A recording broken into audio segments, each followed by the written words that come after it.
Day 65 of 1200 calories Indian weight loss diet. 15 pounds लगभग कम हो गए हैं, to be precise 6.75 kgs weight is lost. आप by the end of this video देख सकते हैं।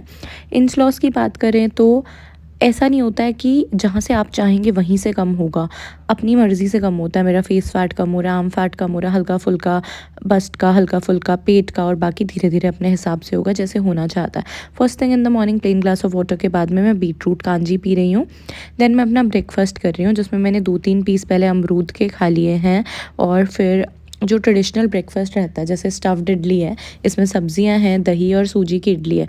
तो मैं पहले तो खाती 4 idli, but now I prefer balanced meals.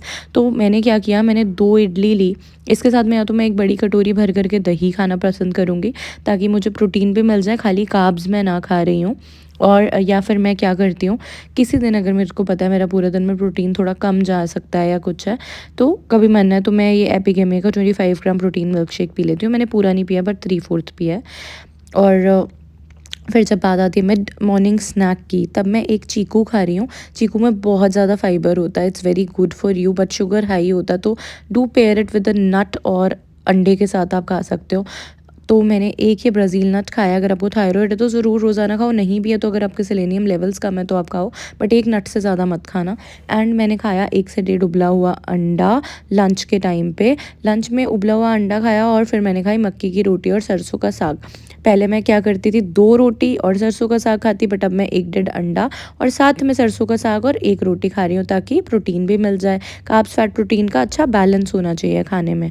फिर शाम के टाइम जब मैं मम्मी पापा के लिए घिया रोटी बना रही थी, तो ये आनंदा प्रोटीन वाली दही मैंने आधी खा ली। अब मेरा बिल्कुल मन नहीं था घिया रोटी खाने का, मैं अपने पीरियड्स पे हूँ और क्रेविंग होती है ऐसे में, तो मेरे हस्बैंड ने मेरे लिए बना दी ये स्पाइसी गार्लिक वाली मैगी। तो ये मैंने आधा पैकेट ही खाया, बिकॉज दिमाग में तो रहता है ना कैलोरीज कैलोरीज, क्रेविंग होती है पर थोड़ा थोड़ा रहता है। और डाइट कोक भी कैलोरीज रिड्यूस करने के लिए, क्योंकि कोल्ड ड्रिंक की क्रेविंग हो जाती है।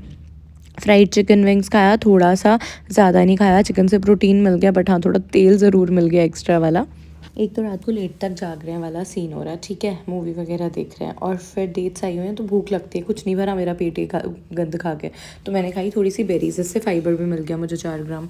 उसमें तो कुछ भी फाइबर नहीं था चिकन और मैगी में, फिर भी मेरा पेट नहीं भरा। तो रात को मैंने आधी कटोरी पौनी कटोरी जो भी दाल चावल खाया घर में जो बना हुआ था, तो मुझे चैन पड़ा। पूरे दिन के स्टेप्स मेरे लगभग 6000 हो गए थे। एंड हेल्दी फाई के ऊपर देखे कैलोरी बजट में तो थोड़ा फैट इंक्रीज़ हुआ है, फाइबर कम दिख रहा है, बट कंप्लीट था, बिकॉज रसबेरी का फाइबर हेल्दी फाई वाले कैलकुलेट नहीं करते हैं। एनीवेज पीरियड्स में ना मैग्नीशियम वाले जो फूड्स होते हैं ना, मैग्नीशियम रिच फूड्स, वो ज़्यादा खाने चाहिए, तो क्रेविंग्स कम होती हैं। बट मेरा कोई ऐसा मूड नहीं था अपनी क्रेविंग्स कम करने को, मुझे मन था थोड़ा बहुत खा लूँ मैं। एंड वेट लॉस जर्नी है, इट डजंट मीन कि मैं अपना खाना पीना फेवरेट वाला छोड़ दूँगी, बस मैं उसको कम खाती हूँ अब। मैं पहले रोज़ खाती थी, अब मैं हफ्ते में 2 या 3 दिन खाती हूँ एक एक मील, वो भी सिर्फ, और वो भी कम क्वान्टिटी में। Thanks for watching, like share subscribe.